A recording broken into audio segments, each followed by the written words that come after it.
Across the world, people live under governments that promise many different things. Some promise freedom, some promise stability, some promise equality, order, or the protection of tradition.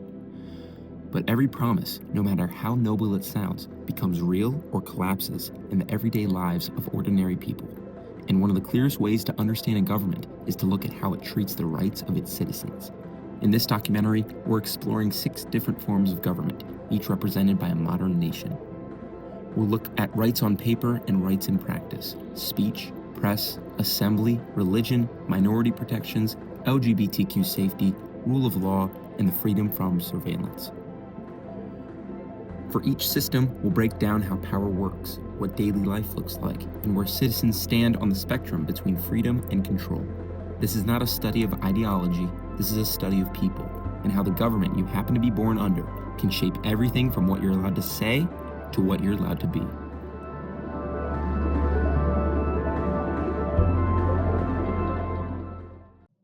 Liberal democracies protect individual rights through elections, strong courts, and free expression. Their strength isn't perfection, it's the ability to challenge power without fear. Here's how freedom tends to look inside this system.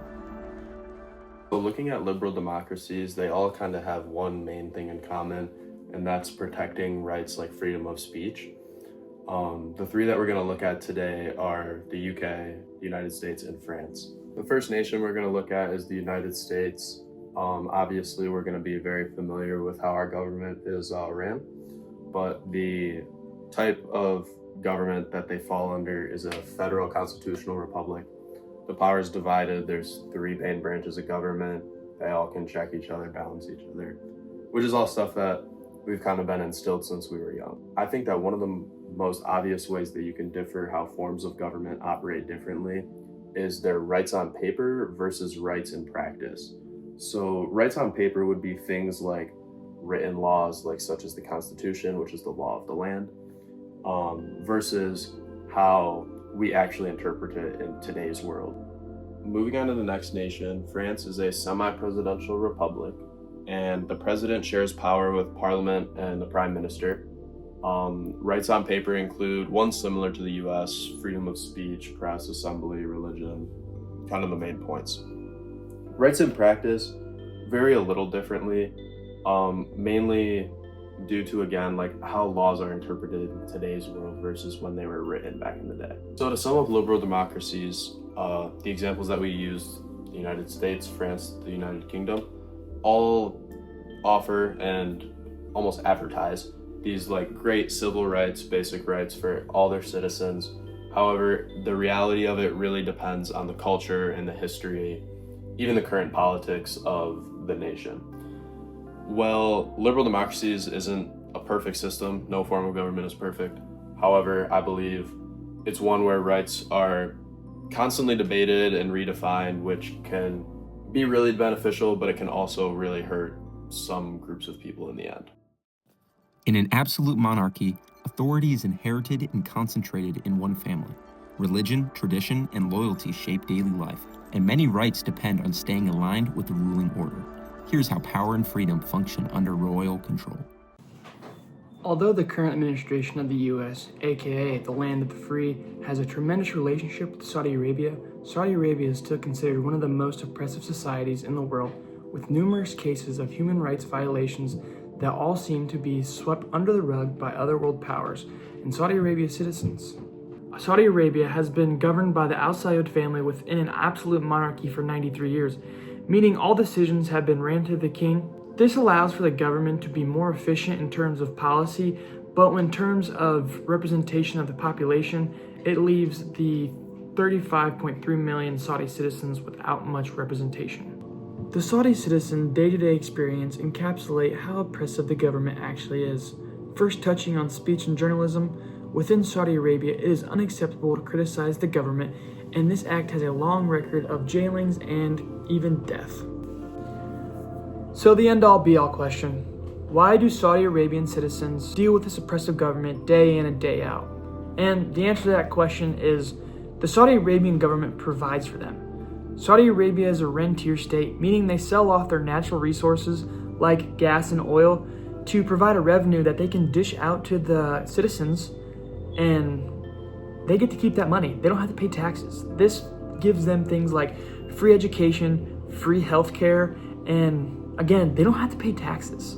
So citizens find themselves in the predicament of weighing out, yes, we are oppressed, yes, we don't have rights, but the government provides for us.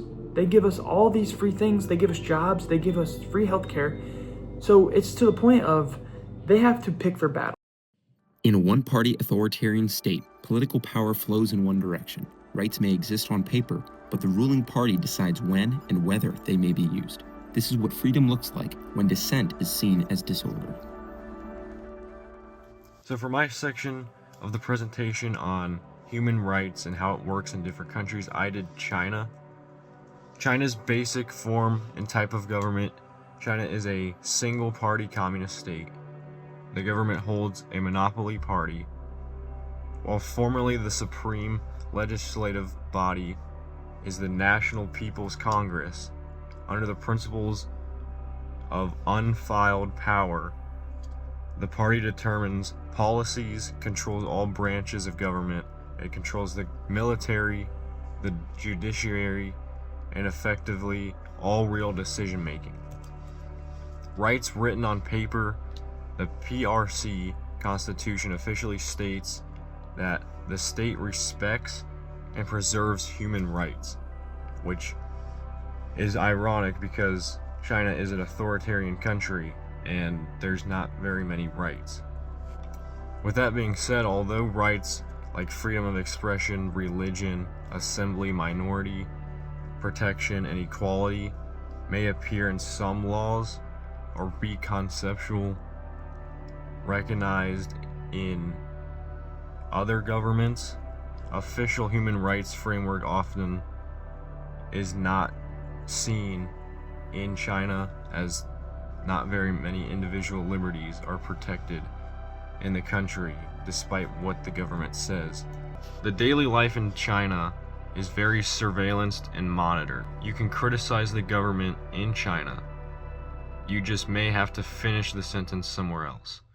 Totalitarian communist states seek to control not only politics, but thought, identity, and information. The party becomes the lens through which citizens see the world and themselves.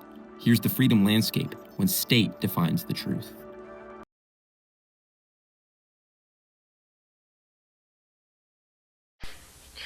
Here in North Korea, you can get killed for speaking against the government.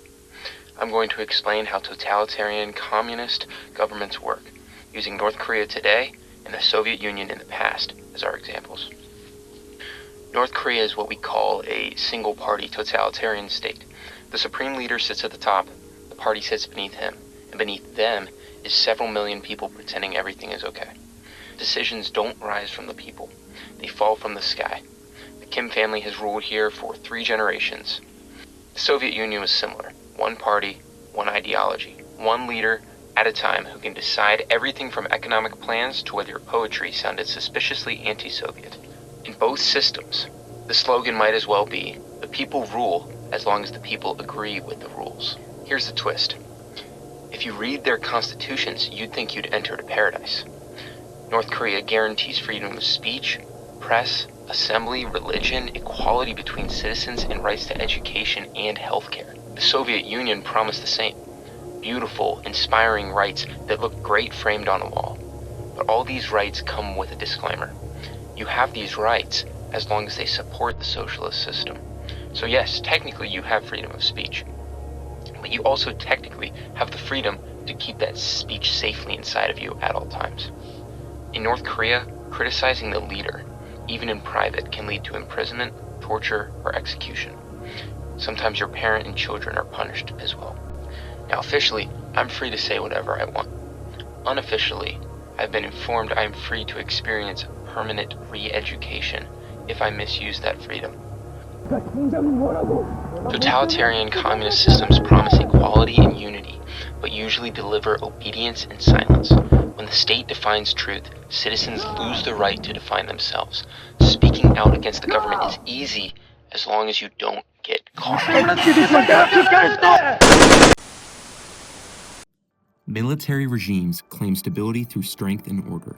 The armed forces dominate politics, and rights often shift depending on security priorities. This is what daily freedoms look like under direct military rule. I will be taking a look at military regime governments and their treatment of their people and citizens, and what it is like to be a day-to-day individual in one of these countries. The example I will be focusing on most today is Egypt. These governments usually rise to power through coups or forceful overthrows of previous governments. Another type of military rule is a stratocracy. This is a more formal form of military rule where the military leaders are constitutionally put into power rather than forcing their way into power. Now, usually, military regime governments are much more appealing on paper than they are in practice, which seems to ring true for a countless amount of systems of government. For example, in Egypt, which is a military-controlled government and has been for over a decade now, the rights on paper seem nicely defined and would definitely serve to protect the people of the country.